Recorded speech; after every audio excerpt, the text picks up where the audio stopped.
Hello everyone. In this video, I will show you how to insert a memory card in the Kodak PIXPRO FZ55 camera. Before starting, make sure the camera is fully turned off.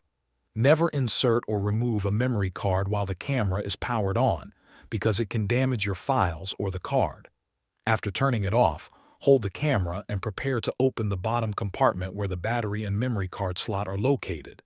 Now check the bottom of your camera. You will find a small door that covers the battery and SD card slot. This door keeps the components protected. Locate the small latch that allows you to open it. Slide the latch gently and open the compartment door.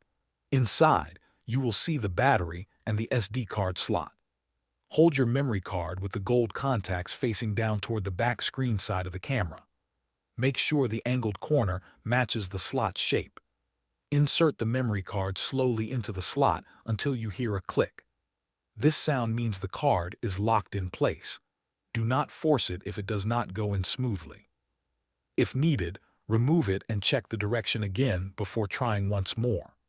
Close the compartment door and slide the latch to lock it. Your camera is now ready to use for photos and videos. Thanks for watching.